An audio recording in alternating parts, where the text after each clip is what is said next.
दुख मिलता है, सुख मिलता है ना। हाँ, अब भगवान से प्रार्थना करना है, और पेड़ बन करके देखो, अभी पता लगता है। देखो ये बताओ, अगर बारिश होती है तो आप बाहर भागते हो या घर में जाते हो? कहाँ जाते हो? हाँ, तो घर में आकर छिप जाते हो ना कि भीग नहीं पाऊंगा। वृक्ष कहीं जाते हैं?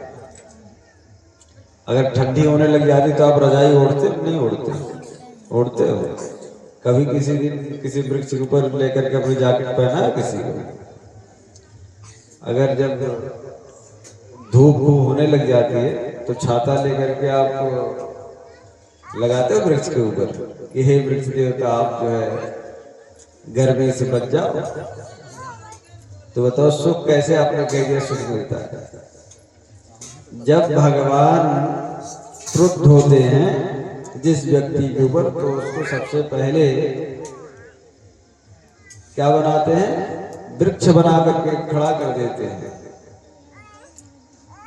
वह शीत भी सहता है, उष्णता मतलब गर्मी भी सहता है, बरसात भी सहता है, और अपना दुख किसी से कह भी नहीं पाता। और इतने पर उसको राहत नहीं मिलती है। अगर वो बाई चांस कोई अच्छा वृक्ष बन गया तो जो फल उसमें निकलता है, उस फल को तोड़ने के लिए लोग हाथ से साधारण रूप से नहीं तोड़ते हैं। जैसे अगर आपके घर में रखा हुआ धन है, जब धन को कोई ले लेता है तो आपको कष्ट होता है, सुख मिलता है? अच्छा हुआ ले गया, कष्ट होता है ना। तो जो वृक्ष का फल है, उससे वृक्ष की पूछ करके आप तोड़ते हो क्या? जाकर के तोड़ करके लेकर चले आते हो?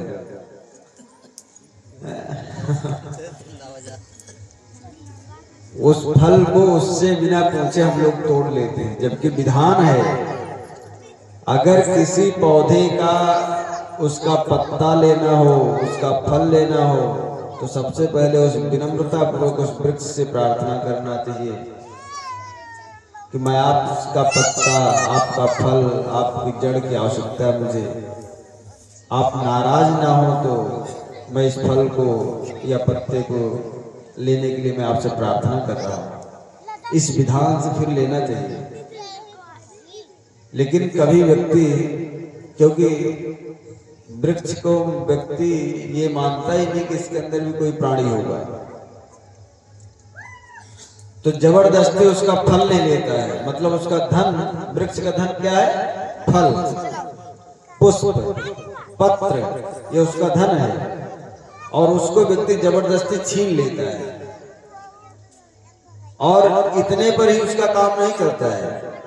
जब अगर व्यक्ति ठिगना हो या मान लीजिए वृक्ष बड़ा हो, तो डंडे मार करके उस वृक्ष का फल भी ले लेता है और डंडे ही मारता है। और इतने पर महाराज काम नहीं करता है उसका, इतने पर भी संतोष हम लोगों को नहीं होता है। उस वृक्ष का अगर हमको टेंगारी में, टेंगारी आता है ना, गणासा, टेंगारी, ये सब हंसिया जो भी होता है, फावड़ा, कुदार इत्यादि बनाने के लिए क्या करते हैं? उसी वृक्ष को काट करके उसी वृक्ष से हम सहायता भी लेते हैं। और कैसे सहायता लेते हैं? आखिर टेंगारी में आप लगाओगे, वैसे अगर टेंगारी लेकर के मारोगे कोई कटेगा? नहीं कटेगा। फावड़ा अगर ले लो, हाथ से खोदना शुरू कर दो, खोद पाओगे? तो डंडा बनाते हैं जब, तो इसका मतलब वृक्ष आपकी सहायता कर रहा है। तो सहायता भी कर रहे हैं, तो कैसे कर रहे हैं? उस वृक्ष को काट करके। और फिर इतने पर भी हम लोगों को संतोष नहीं होता है। क्या करते हैं? उस वृक्ष की जब ठंडी आती है ना, ठंडी में उस वृक्ष को जला भी देते हैं, और जला करके खूब आराम से आपका आनंद आ गया। मतलब आपने कहा कि वृक्ष बनने पर सुख मिलता है, जरा गौर करके देखो। तो ये पहली कक्षा का विषय था जो मैं आपसे पूछा था, और यही आप फेल हो गए। पहली वाली कक्षा में, मुझे तो पूरा याद नहीं है, उसमें लिखा हुआ है अगर पेड़ के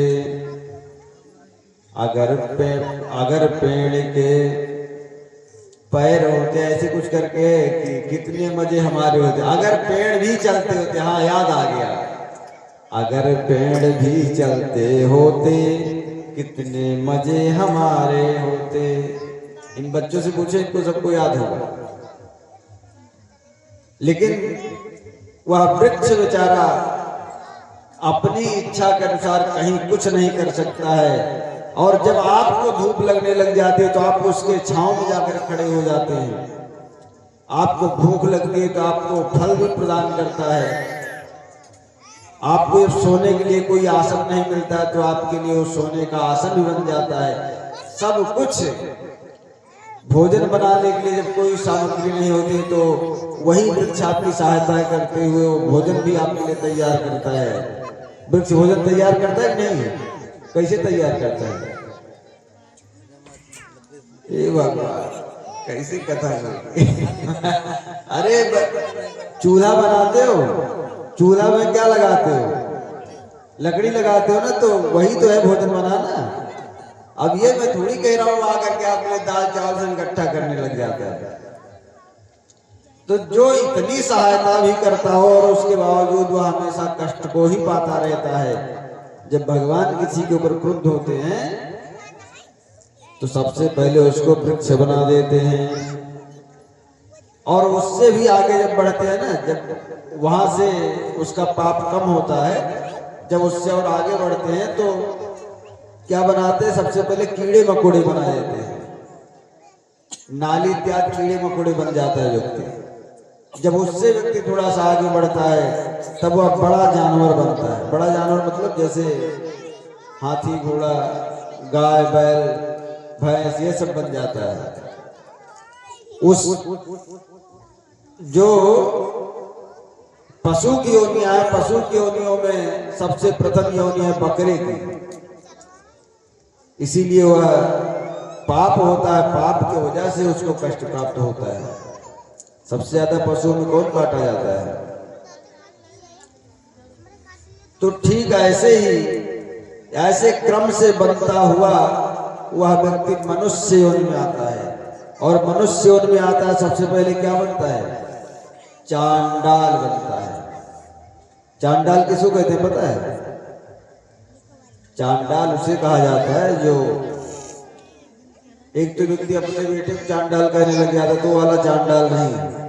कौन सा चांडाल बनता है? जो अग्निदाह जहां होता है, जब व्यक्ति की मृत्यु हो जाती है उस समय पर जहां अग्निदाह जो करता है, जब कहीं आप जाते हो, अयोध्या जाते हो या भरतपुर जाते हो, कहीं जाते हो आप ना किसी को जलाने के लिए, तो जो अग्निदाह किया जाता है, अग्निदाह करते समय जो व्यक्ति आपकी सहायता वहां पर करता है उसको चांडाल कहा जाता है। और वहां से जब व्यक्ति आगे बढ़ता है थोड़ा सा, वहां और पाप जब कम होता है तो उस व्यक्ति को मनुष्य के रूप में पहले किसी अंत्यज योनियों में जाना पड़ता है। जैसे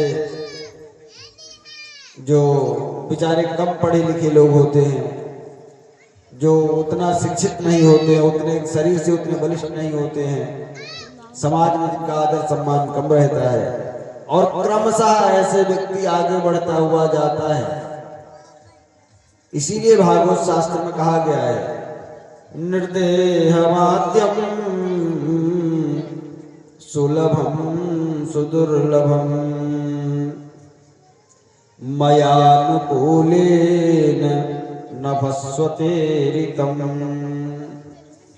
अप्लवम सुकल्पम गुरुकर्णधारम अपमान भवाब्धिम न तरे सा कहा। भागवत शास्त्र में इसीलिए कहा गया है, निर्देहमाद्यम सुलभम सुदुर्लभम।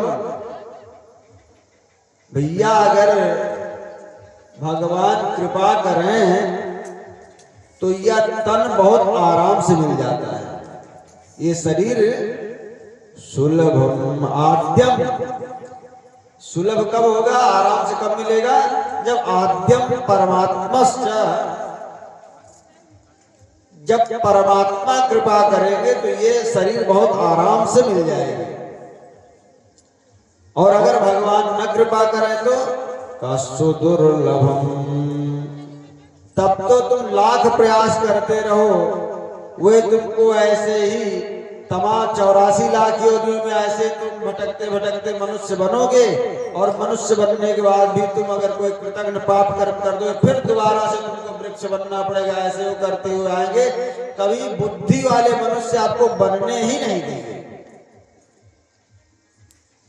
देखो बहुत सारे लोग होते हैं वो बेचारे जन्म तो ले लेते हैं परंतु उनके पास में ज्ञान का अभाव रहता है, मतलब उनका दिमाग नहीं काम करता, उनको लोग बोलते हैं कि ये हाफ माइंड है। और आप ये सोचो भगवान की कितनी बड़ी आपके ऊपर कृपा हुई होगी, 84 लाख योनियों में जो सबसे उत्तम योनि है उसको आपने प्राप्त किया, और उसमें भी आपका सुंदर शरीर है, इस शरीर में किसी चीज की कमी भगवान ने नहीं किया, और उसमें भी आपको बुद्धि भगवान ने दिया, आपको नेत्र भी दिया, सब कुछ भगवान ने प्राप्त कराया हम लोग। तो निर्देह माध्यम सुलभम सुदुर्लभम, और इतना होने पर भी, इतना होने के साथ साथ और क्या अनुकूलता है, मयानुकूलेन नभस्वते ऋतम, अनुकूलेन नभा, नभ मतलब होता है वायु आकाश में चलती है ना, तो नभस्वते ऋतम, आकाश में कौन तैरता है, वायु तैरती है ना, तो नभस्वते ऋतम। अगर आपको मान लीजिए हमारे घर पर जाना हो तो हमारा घर पश्चिम दिशा में है या उत्तर दिशा में है, हमारा घर किस साइड में है, पूरब दिशा में है ना। तो अगर मान लीजिए हमारे घर पर जाना हो और इधर पूर्व वाली हवा चलने लग जाए तो आप जल्दी पहुंच जाए घर पे ना, तो मयानुकूलेन नभस्वते ऋतम, जिधर आपको जाना है, इस संसार सागर को पार करना है, और इस संसार सागर को पार करने के लिए कौन सी वायु चल रही है, प्लवम सुकल्पम गुरु कर्णधारम, कौन सी वायु चल रही है, प्लवम सुकल्पम गुरु कर्णधारम, पुमान भवाब्धिम न तरे सात्महा। इस संसार समुद्र से पार कराने वाले कौन है, गुरुदेव हैं। गुरुदेव मतलब सदग्रंथ शिष्टाचरण वाले व्यक्ति, आपके माता पिता, आपके बंधुजन और भी जो श्रेष्ठ जन है वे सभी प्लवम सुकल्पम, इस संसार को पार कराने के लिए नाव लेकर के, समझ ले शास्त्र रूपी नाव लेकर के आपके साथ में, हम लोगों के साथ में खड़े रहते हैं, प्लवम सुकल्पम। और वह गुरु कौन है, बंदो गुरु पद कंज, बंदो गुरु पद कंज, कृपा सिंधु नर रूप हरि, और महामोहतम पुंज, जासु वचन रवि कर निकर। व्यक्ति जब अज्ञानग्रस्त होता है, अज्ञान मतलब जानते हो ना, जब मतलब कम पढ़ा लिखा होता है तो क्या करता है, पढ़ता है ना गुरु के पास में जाकर के, तो जब वो पढ़ाई लिखाई कर लेता है उसका अज्ञान नष्ट हो जाता है। तो बंदम गुरुपद कंज, कृपा सिंधु नर रूप हरि, वे भगवान ही कृपा करके गुरु के रूप में, अपने से बड़ों के रूप में, शिष्ट जनों के रूप में आकर के नर रूप हरि, दो हाथ पैर वाले बन करके तुम्हारे साथ में खड़े रहते हैं, और तुमको बार बार प्रेरित करते हैं कि हे बेटा तुम बढ़िया सुंदर सुंदर भगवती का चरित्र सुनो, भगवान का चरित्र सुनो, और अपने कार्य को भी करते रहो, ताकि ये संसार रूपी समुद्र तुम आसानी से पार कर लो।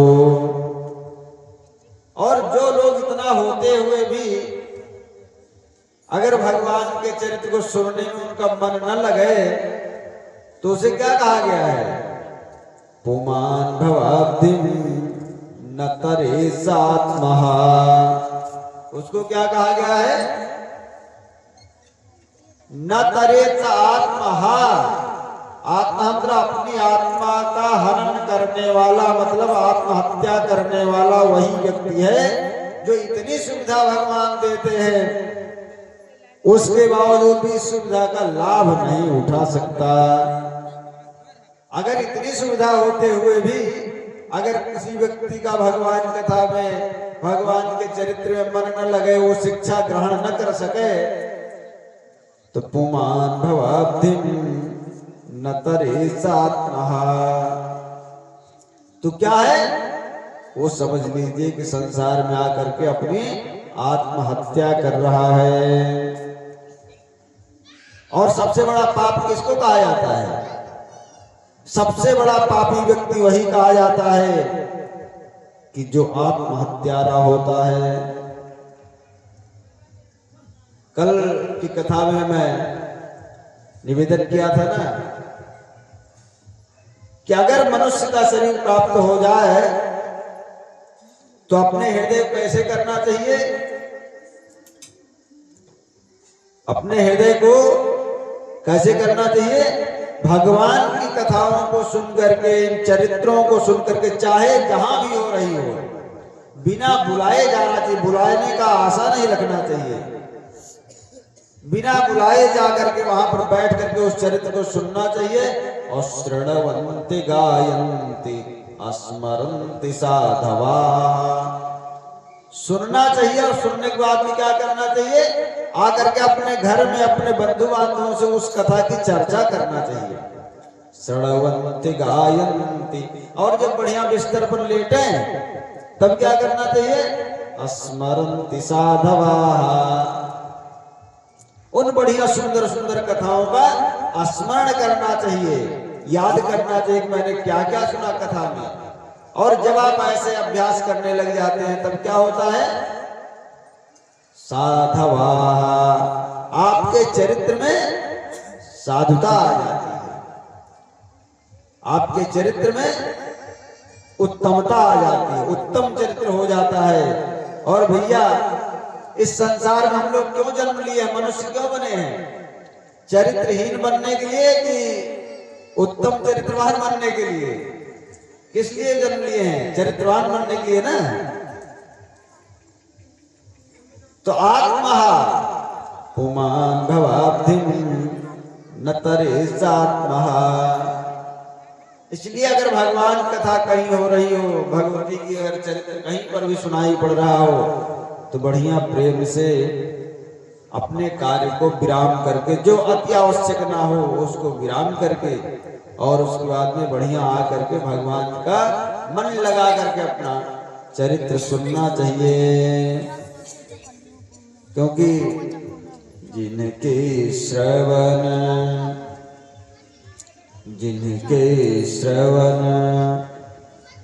समुद्र समाना, जिनके श्रवण समुद्र समाना, कथा तुम्हारी सुभग सरिनाना। जिनको सुनने में कथा अच्छी लगने लगे, सुनने में जिनको कथा अच्छी लगने लगे, तो ये समझ लेना चाहिए कि अब हमारे हृदय में किसका निवास हो गया है? उन भगवती का निवास हो गया है। और भगवती का जब हृदय में निवास हो जाता है ना, तब क्या होता है? जिसके हृदय में भगवान का अथवा उनकी प्रेम स्वरूपा भगवती जगदम्बा माता का अगर निवास हो जाता है, तो उस जैसे देखो आप अपने घर की जब सफाई किसी दूसरे के हाथ में दे देते हो, तो वह व्यक्ति जल्दी जल्दी सफाई करता है और सब जगह सफाई भी नहीं कर पाता है। वो ये देखेगा मालिक की नजर कहाँ कहाँ पड़ेगी, वही वही सफाई करेगा वो। और जब आप अपने घर में स्वयं सफाई करने लग जाओगे तो जहां तक आपको देखने में वहां तक साफ कर दोगे। परंतु जब आप भगवान को अपने स्वभाव को सुंदर बनाने के लिए अधिकार दे देंगे कि हे भगवान, अब मैं हार गया हूं अपने चरित्र को अच्छा बनाते बनाते, अब आप ही कृपा करो।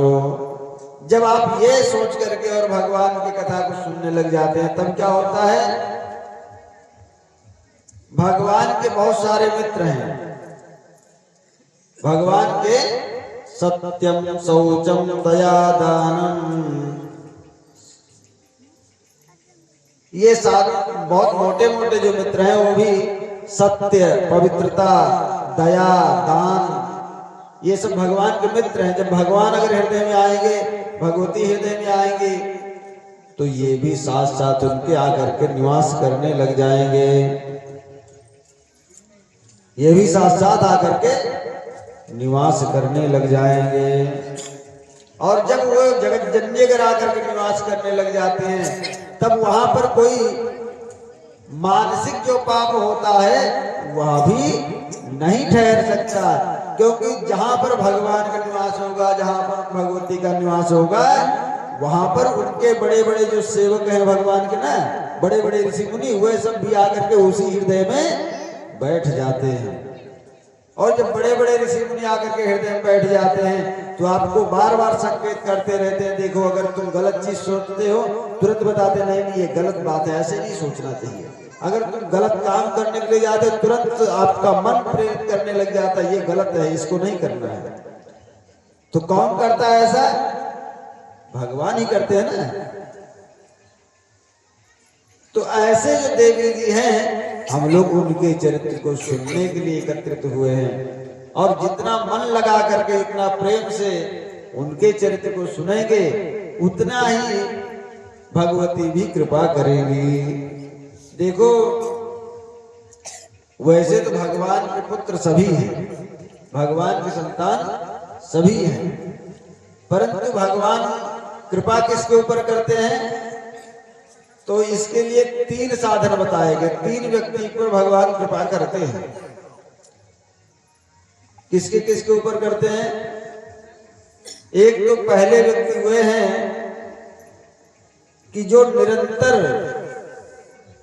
भगवान के उपासना में, भगवान की सेवा में लगे रहते हैं। हमेशा आज हमको इस प्रकार से पूजा करना है, आज हमको इस प्रकार से उपासना करना है, आज हमको ऐसी सेवा करना है। जो इन सब चीजों में लगे रहते हैं, उनके ऊपर प्रथम भगवान कृपा करते हैं। दूसरे किसके ऊपर भगवान कृपा करते हैं? दूसरे किसके ऊपर कृपा करते हैं? कहा कि प्रारब्धानुरागी व्यक्ति का। कोई कोई देखो, जैसे महाभारत में जो शिशुमार था, शिशुमार सबके देखते देखते भगवान के शरीर में प्रवेश कर गया था। और शिशुमार की आदत कैसी थी कि वह सुबह में जब सो करके उठता था, पानी पी पी करके, जब गला सूख जाता था तो दोबारा पानी पी करके भगवान को गाली देता था। भगवान को निरंतर गाली देता रहता था, उसके बावजूद भगवान के शरीर में प्रवेश कर गया, मतलब मोक्ष को प्राप्त हो गया। क्यों? क्योंकि ये वही शिशुमार था जो भगवान का द्वारपाल जय और विजय थे। जो भगवान के द्वारपाल थे जय और विजय, ये वही शिशुमार था जो द्वापर में बन करके आया था। तो दूसरे किसके ऊपर भगवान कृपा करते हैं? प्रारब्ध वाले के ऊपर। और तीसरे भगवान किसके ऊपर कृपा करते हैं? अहो वकीयम स्तन कालकूटम जिघांसयापा यदप्यसाध्वी लेभे गतिं धातृचितां ततोऽन्यं कं वा दयालुं शरणं व्रजेम। तीसरे किसके ऊपर भगवान कृपा करते हैं? चाहे तुम उनको जिस रूप में अपना पुत्र मानो, अपना भाई मानो, अपना बंधु मानो, अपने माता मानो, अपने पिता मानो, अथवा उनको अपना शत्रु ही क्यों न मान लो। चाहे जिस पूतना अपने आस्तन में विष लगा करके आई हुई थी भगवान को विष पान कराने के लिए ना, लेकिन उसको भी धात्रुचिताम ततोन्यम, उसको भी वो भगवान क्या किए, पवित्र कर दिए, मोक्ष दे दिए। तो भगवान के तीन गति है। एक तो प्रारब्धानुरागी व्यक्ति पर भगवान कृपा करते हैं जो प्रारब्ध में होते हैं। क्योंकि देखो भैया, कभी कभी ऐसे लगता है, लोग समाज में ये सब प्रश्न करते हैं ना, समाज में लोग ऐसे प्रश्न करते हैं कि महाराज अमुक व्यक्ति हमारा पड़ोसी तो दिन रात अधर्म करता रहता है, फिर भी उस पर भगवान बड़ी कृपा करते हैं, तो इसमें क्या भगवान जो लोग ज्यादा बलवान होते हैं उन्हीं पर कृपा करते हैं क्या? तो इसको ये जानना चाहिए विषय क्या है। देखो, अगर मैं कोई झोला लिया हूं तो झोले में मैंने कौन सा सामान रखा ये खाली मुझे ही पता होगा कि सबको पता होगा? झोले में कौन सा सामान है ये किसको पता होगा? झोला मास्टर को पता होगा ना, जो झोला लिया होगा उसी को पता होगा मैंने अपने बैग में क्या रखा है। तो वैसे समझ लो कि ये तुम्हारा जो हाड़ मांस का शरीर है ये समझ लो झोला है, और इस झोले में रखने वाला कौन है? इस झोले कौन बनाया है? आप बनाए हो या भगवान ने बनाया है? भगवान ने बनाया ना। तो इस झोले में उन्होंने कौन सा सामान रखा है ये भगवान को ही पता है ना, कि मैंने इसमें राक्षस बैठाया है या इसमें देवता बैठाया है या इसमें ऋषि मुनि बैठा, किसको मैंने बैठाया है झोले में, ये तो भगवान को ही पता है ना। तो ले भे गतिम, और यही कारण है कि कभी कभी जो राक्षस प्रवृत्ति के लोग होते हैं वे भी संसार में बड़ी उन्नति करते हुए चले जाते हैं। हमको देखने में ऐसे लगता है कि वे तो हमेशा राक्षसी पना ही करते हैं, फिर भी उनकी उन्नति कर रहे हैं। वो राक्षसी पना का जब प्रभाव आएगा तब तो देखा जाएगा, लेकिन उन्नति वो इसलिए कर रहे हैं क्योंकि उनका पूर्व जन्म का कुछ न कुछ प्रारब्ध जरूर है। तो ले भी गतिम धातृजिताम ततोन्यम और कम वा दयालुम शरणं व्रजेमा। तो कम वा दयालुम शरणं व्रजेमा, जो ऐसी वो भगवती हैं जिनका चरित्र ऐसे है कि वही जानते हैं कि मैंने किसको कहां कैसे भेजा है। तो अगर जो लोग उनको गाली देते हैं तो वही भी अगर तर जाते हैं, तो अगर आप रोज कथा सुनोगे, अभ्यास करोगे, तो आपको मारने के लिए दौड़ेंगे, आपको आशीर्वाद देंगे, आशीर्वाद देंगे ना।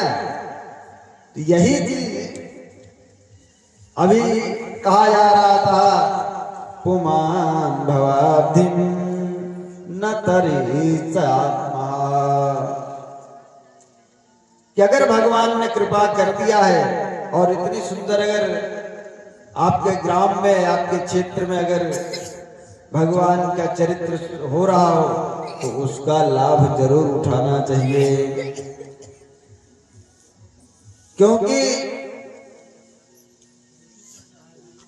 ये सब जो चरित्र है, जो भगवान की कथा है, ये साधारण लोगों को सुनने को नहीं मिलती है। ये साधारण लोगों को सुनने को नहीं मिलती। कितने ही इसी गांव में ऐसे लोग होंगे कि जो बढ़िया बिस्तर पर टान करके सो रहे होंगे और वह सोच रहे होंगे कि पंडित जी तो आराम से रात भर कथा कहेंगे, कह करके चले जाएंगे।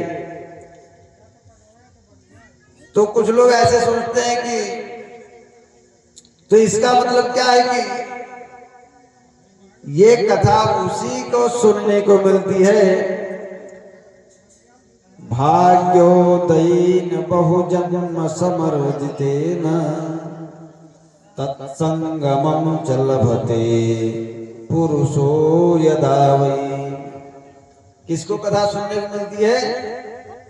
भाग्योदयेन बहुजन्म समर्जितेन, बहुजन्म अर्जितेन, बहुत जन्मों से जब आपका भाग्य अर्जित हुआ होगा, इकट्ठा हुआ होगा, तब कहीं जाकर के 9 दिन का भगवती का यह चरित्र निरंतर 9 दिन तक सुनने को मिलता है। भगवन् भवता प्रोक्तम यज्ञ संभाविधम महत, साका कथम समुत्पन्ना कुत्र कस्मात् च किंगुड़ा। जन्मेजय ने प्रश्न किया कि हे वेदव्यास जी, हे गुरुदेव, जो भगवान इतने दुर्लभ हैं, उनका देखो भगवान या भगवती जो शब्द है ये किसके वाचक है? अगर भगवान शब्द कहा या तब भी ये समझ लेना चाहिए कि वह भगवती ही है। आपने देखा हो ना अर्धनारीश्वर रूप, अर्धनारीश्वर में आधे शिव जी रहते हैं और आधी पार्वती जी रहती हैं, देखा कि नहीं? कैसे? तो भगवान और भगवती दोनों ही एक ही हैं, ये अलग अलग नहीं है। तो जन्मेजय ने प्रश्न किया कि हे वेदव्यास जी, हे गुरुदेव, आपने मुझे बहुत सारी कथा को सुनाया, लेकिन ये बताओ, आस सब भांति अलौकिक करनी, कि जिन भगवती का यह चरित्र इतना अलौकिक हो, वे भगवती कैसे हैं और कहाँ रहती हैं, उनका एड्रेस क्या है और कैसे किसके पास वो जाती हैं, और उनका द्वेषी कौन है और उनका मित्र कौन है, और क्या सबकी मालिक वही हैं या उनका भी कोई मालिक है? जन्मेजय ने प्रश्न किया, क्या वह भगवती जो जगदम्बा माता हैं वही सबकी मालिकिन है या उनका भी कोई मालिक है, और वो रहती कहाँ है, उनका स्वरूप कैसे है, इसको आप मुझे बताइए। मृत्यु धर्माश्च तेनो वा सच्चिदानंद रूपिणः आदिभूतादिभिर्युक्ता नवा दुःख स्त्रीधात्मकैः। और क्या वह भगवती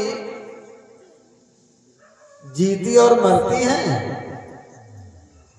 क्या भगवान की आयु खत्म होती है हमारी जैसे हम लोगों की आयु 100 वर्ष की है, 120 वर्ष की है, 50 वर्ष की है? तो हम लोग तो भगवान ने गीता में बताया है कि भैया तुम मरोगे तो दूसरे गर्भ में फिर जाओगे, फिर तुम्हारा जन्म होगा।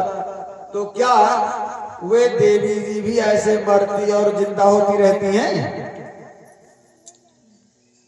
और जो आदि दैविक, आदि भौतिक और आध्यात्मिक ये जो त्रिविध ताप हैं, क्या उनको भी गुस्सा लगता है? क्या उनको भी सुख और दुख होता है?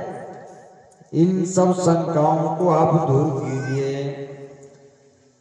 हर्ष शोक युतास्ते वही निद्रालस्य समन्विता सप्तधातुमयास्तेषां देहा किन्वान्यथा मुने। और क्या जैसे हमारी शरीर है, बढ़िया 5-5 उंगलियां हैं हाथ में, दोनों हाथों मिला करके 10 उंगलियां हैं, आंख है, नाक है, कान है, तो क्या वे देवी जी भी उनकी नाक कान आंख है हमारे से शरीर वाली हैं, या फिर उनका किसी दूसरे धातु से बना हुआ शरीर? वे भगवती कैसी हैं?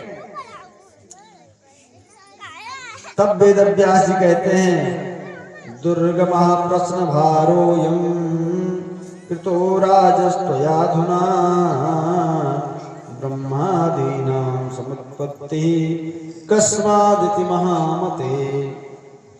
तब वेदव्यास जी कहते हैं कि हे भैया, हे राजन जन्मेजय, आपने जो प्रश्न किया है, ये प्रश्न तो इसका उत्तर दे पाना बड़ा कठिन है। भगवान को देखा है आपने? देखे हो? देखो पुजारी जी मुंह हिला रहे हैं, कहाँ मिले थे?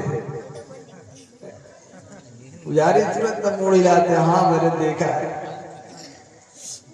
देखो व्यास जी कह रहे भैया ये प्रश्न बड़ा दुर्गम है, ये प्रश्न बड़ा दुर्गम है, इसका उत्तर दे पाना बड़ा कठिन है, लेकिन फिर भी मैं तुम्हें निराश नहीं करूंगा, चिंता मत करना, उत्तर दूंगा। कैसे? कहा कि देखो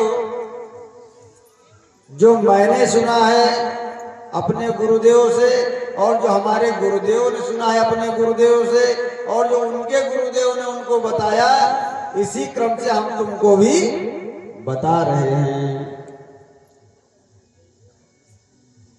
जैसे आप पढ़ने जाते हो ना, तो 2 2 4 होता है, 3 3 6 होता है, ये सब बताने वाले आपके गुरु जी थे ना। अब उनको भी किसी ने बताया होगा 2 2 4 होता है, तो उन्होंने भी तुमको थमा दिया भैया 2 2 4 होता है, और उनके भी गुरु जी ने बताया होगा भैया 3 3 6 होता है। तो ऐसे क्रम से वो बताते आए कि का माने कबूतर होता है, तब से तुम भी यही पढ़ते चले आए का माने कबूतर होता है, ऐसी क्रम से आए हो ना। तो ठीक वैसे ही है भैया जन्मेजय जी, मैं आपको जो हमारे गुरुदेव ने बताया और उनके गुरुदेव ने जो उनको बताया, मैं इसी क्रम से तुमको बताऊंगा। तो वेदव्यास के गुरु जी कौन है? अरे देव भागवत को सुनाने वाले कौन थे? कल बताया था, परसों बताया था, 2 2 दिन बताया, कौन थे गुरुदेव? अरे नारद जी थे। नारद जी वेदव्यास, जब वेदव्यास जी बड़े खिन्न मन के हो गए तो नारद जी ने आकर के बताया है ना। और नारद जी को किसने देव भागवत सुनाया था? ब्रह्मा जी ने सुनाया था। और ब्रह्मा जी को किसने देव भागवत सुनाया था? भगवान नारायण ने सुनाया था। और नारायण भगवान किसने देव भागवत सुनाया था?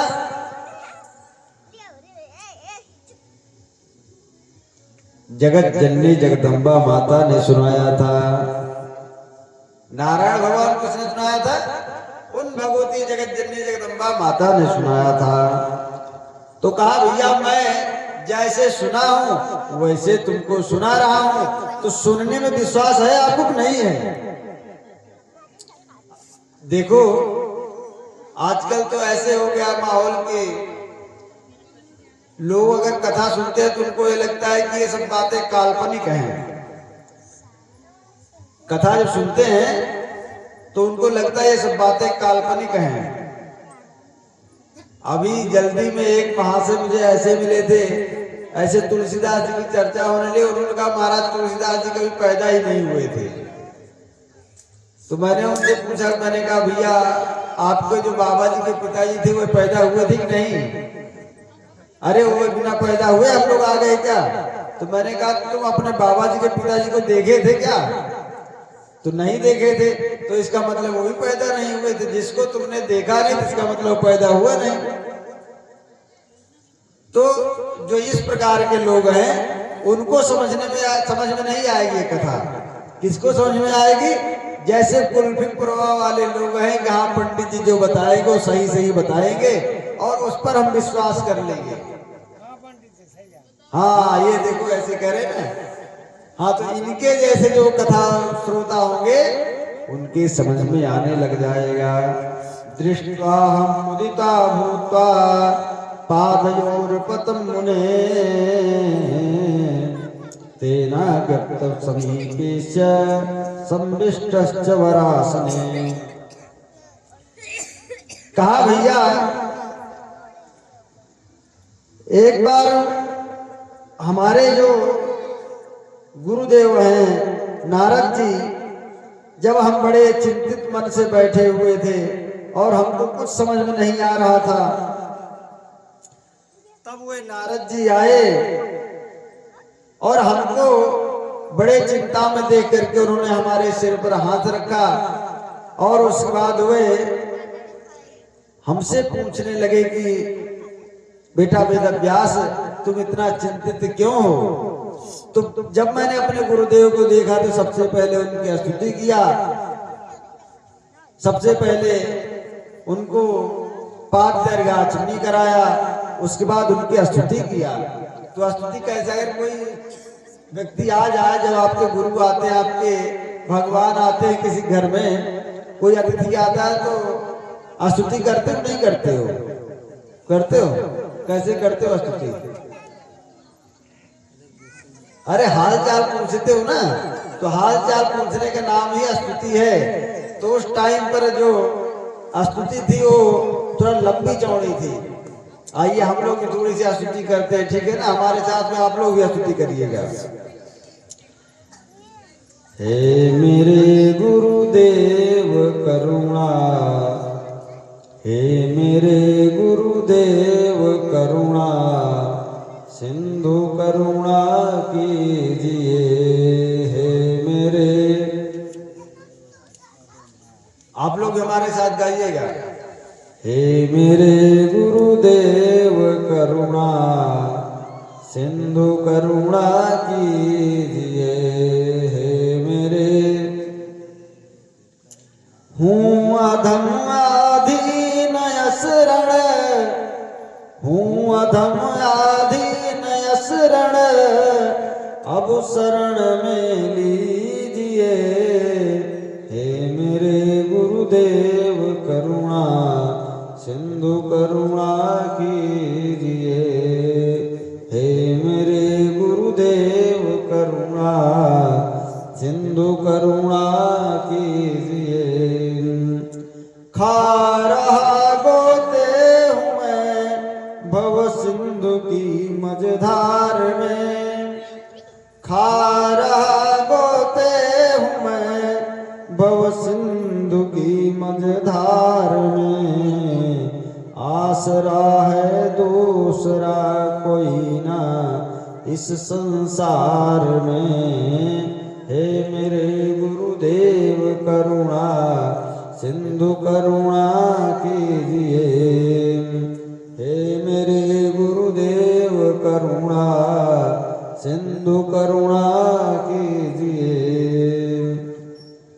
मुझ में है जब तप न साधन और नहीं कुछ ज्ञान है, निर्लज्जता है एक बाकी और बस अभिमान है। निर्लज्जता है एक बाकी और बस अभिमान है। हे मेरे गुरुदेव करुणा, सिंधु करुणा कीजिए। हूँ अधम आधीन शरण, अब शरण में लीजिए। हूँ अधम आधीन शरण, अब शरण में लीजिए। इस प्रकार से व्यास जी ने खूब सुंदर ढंग से खूब स्तुति किया नारद जी के। तब नारद जी प्रसन्न मन होकर के उनको कथा सुनाना प्रारंभ किया। एक कर्तृक तद्वा बहु कर्तृकमन्यथा, अकर्तृकम न कार्यम स्यात् विरोधोऽयं भाति मे। उन नारद जी ने कहा कि भैया देखो, अगर संसार बना हुआ है तो जैसे ऐसे आप समझो, बहुत साधारण शब्दों में बता रहा हूं। जैसे आपका घर है तो आपका घर, आपके घर में जो आपका पुत्र होगा, अगर वो पुत्र किसी से पूछेगा कि इस घर को किसने बनाया, तो संकेत करके बोलेगा ना कि आप हमारे पिताजी ने बनाया है। तो नारद जी ने कहा कि देखो भैया, अगर संसार बना हुआ है तो संसार का कोई न कोई कर्ता तो है ही। बिना कर्ता के तो कोई चीज उत्पन्न नहीं होता। आखिर अगर कुछ इस संसार में है तो उसको करने वाला, उसको बनाने वाला कहीं न कहीं तो है ही है ना। तो भैया इस ब्रह्मांड का जो कर्ता है वो तो कोई न कोई है। लेकिन यही प्रश्न मैंने एक बार अपने पिताजी ब्रह्मा जी से किया था, तो ब्रह्मा जी ने जो मुझे सुनाया है उसको मैं बता रहा हूं।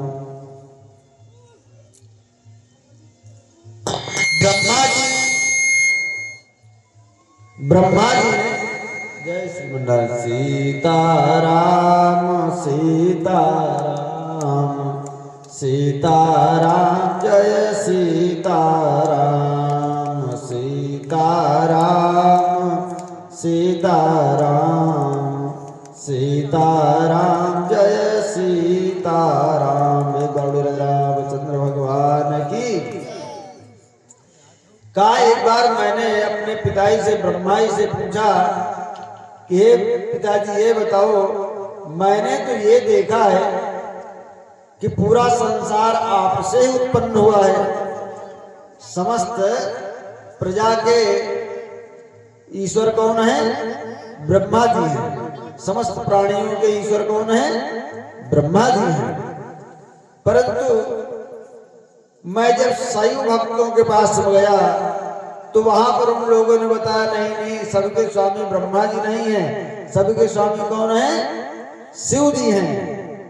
और जब मैं वैष्णवों के पास में गया तब वहां पर सबने बताया नहीं नहीं, सबके स्वामी शिव जी नहीं हैं, सबके स्वामी कौन है?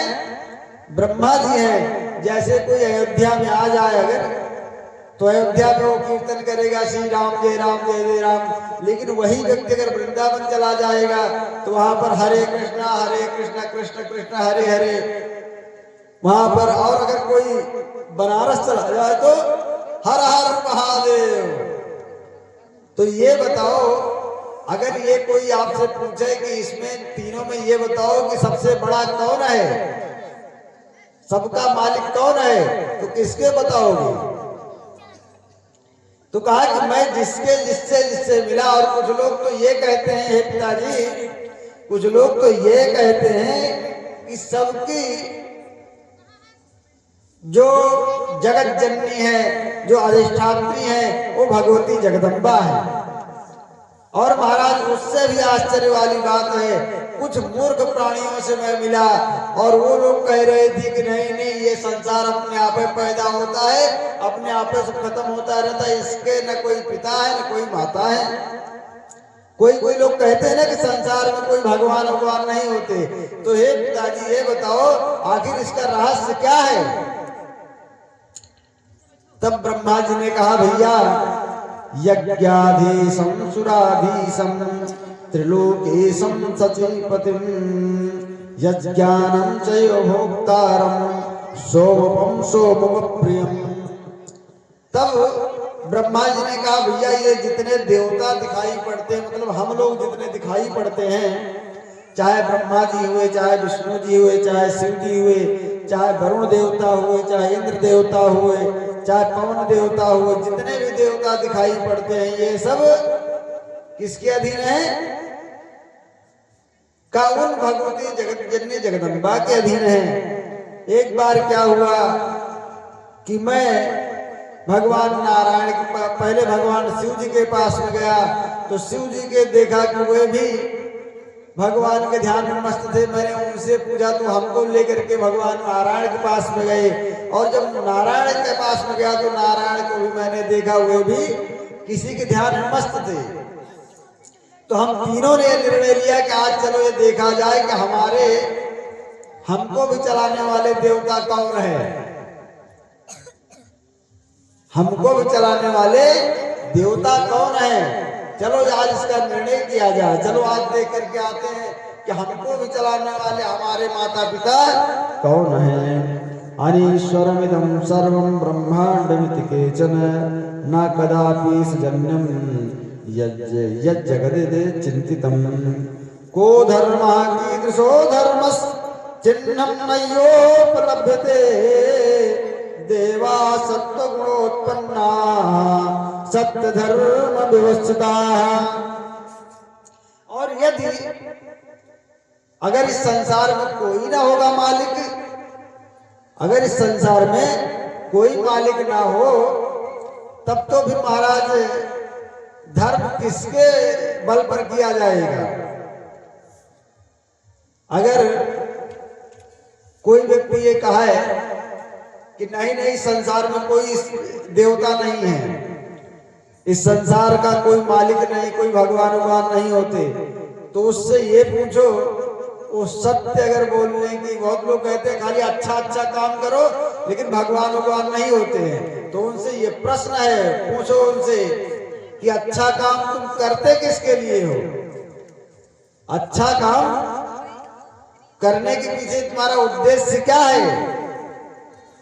अगर किसी से पूछा जाए, जो लोग कहते हैं भगवान नहीं होते लेकिन अच्छे काम का फल अच्छा होता है, तो ये बताओ पहले उस अच्छे काम का फल क्या है?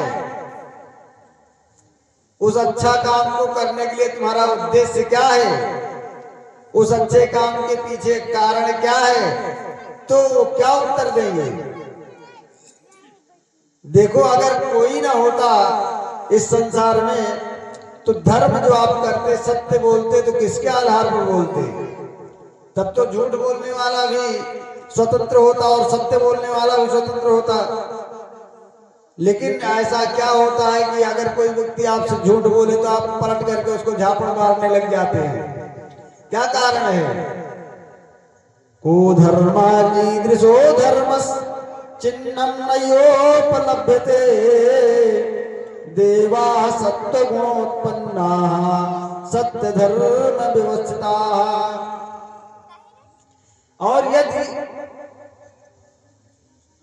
कोई अगर ईश्वर ना हो, कोई परमात्मा ना हो, कोई आधार ना हो, तब तो महाराज ये जितने धर्म करने वाले ये सब बेचारे बड़े परेशान होंगे, क्योंकि अधर्मी लोग जो होंगे इनके ऊपर शासन करने लग जाएंगे। तो इसलिए आज चलो एक निर्णय करके देखते हैं कि आखिर कौन मालिक है, हम लोगों के ऊपर शासन करने वाला कौन है? क्योंकि देखो, जब तक आप कोई आधार नहीं बनाओगे तब तक आप इस संसार में कुछ भी नहीं कर सकते हैं। अगर आपसे कहा जाए कि भैया आप थोड़ा सा लोगों की सेवा किया करो, तो सेवा के पीछे भी आपका एक उद्देश्य होगा, उस सेवा का फल क्या है? अगर ये कहा जाए कि आप सेवा करो और निष्काम भाव से कि सेवा करो, तो क्या ये संभव है? सुर नर मुनि सब किया रीति, सुन सुर नर मुनि सब किया रीति, स्वार्थ लागी करे सब प्रीति। अरे जब देवता लोग, सुर नर मुनि जो मतलब सनक सनंदन सनातन सनत कुमार इत्यादि बड़े बड़े ऋषि मुनि हैं, वे भी स्वार्थवश ही प्रेम करते हैं ना, स्वार्थवश ही तुम्हारी सहायता करते हैं। आखिर बड़े बड़े जो ऋषि उन्हें नारद इत्यादि तुम्हारी सहायता क्यों करते हैं? क्या कारण है करने का? क्योंकि अगर वो तुम्हारी सहायता करेंगे तो उनका उद्देश्य क्या होता है कि उनके ऊपर भगवान प्रसन्न होंगे। सुर नर मुनि सब किया रीति। और यदि तुम ये मान लो कि नहीं कोई देवता नहीं है, तो ये बताओ किसी की सहायता कर पाओगे क्या?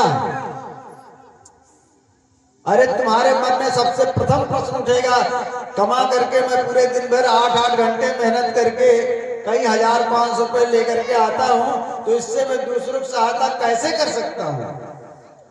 दूसरों की सहायता यदि आप कर सकते हो तो उसके पीछे का सिर्फ एक उद्देश्य होगा कि उसका फल होना चाहिए, और उसका फल होगा तो कौन सा फल होगा? या तो उसके बदले में वो हमारी सेवा करे, और या फिर उससे हमको कोई पुण्य मिले। उद्देश्य बनेगा क्या? पुण्य का, अथवा उससे संबंधित विषय का, ये कारण बनेगा ना। और ऐसे आपको हवा में कोई कह दे महाराज आप सबकी सेवा करते रहो आंख मूंद करके, तो एक दिन 2-4 दिन आप सेवा करोगे, तीसरे दिन कहोगे हमारे पास टाइम नहीं है। और अगर महाराज सेवा करवाने के लिए अगर घर पे आ जाए, तब तो आप लाठी लेकर भी दौड़ने लग जाओगे। आप सेवा किसी की तभी कर सकते हैं जब उसके पीछे का उद्देश्य हो कि उस सेवा को करने पर वह हमारा भी सेवा करे, और या तो फिर अगर हम उसकी सेवा करें तो उससे हमको पुण्य मिले। तो पश्चान्नद्यस्य पंकम तम मूलम वही पंकजस्य जा भविष्यति धरा तत्र मूलम नास्त्यत्र संशयः। देखो भैया, जब तक इसका निर्णय न कर लिया जाए, आज जो लोग ये कहते हैं कि अरे भगवान भगवान कोई नहीं है, उनसे अगर बोल दो कि उनके पेट में अगर करसा पड़ जाए ना तो ठीक से हवा नहीं निकलती है, तो हवा निकलना भी उनके बस में नहीं है। जुखाम हो जाता है तो खुद ठीक नहीं कर पाते हैं जल्दी से, शुगर हो जाता है डॉक्टर आ जाते हैं उसको भी ठीक नहीं कर पाते हैं, और बोलते हैं भगवान नहीं है। अरे अगर भगवान कृपा न हो तो तुम्हारी सांस लेना दूभर हो जाएगी, और तभी तक तुम ये सब बात करते हो जब तक भगवान कृपा है। तो हे भैया, चलो आज ये निर्णय कर लिया जाए, आज ये पहले निर्णय कर लिया जाए कि इस संसार में मालिक कौन है, इस संसार में मालिक कौन है, चलो आज पता लगाया जाए। तो ये तीनों देवता अपने अपने आसन पर बैठ गए, और बैठ करके अब ब्रह्मा जी का आसन क्या है, हंस, और विष्णु जी का आसन क्या है,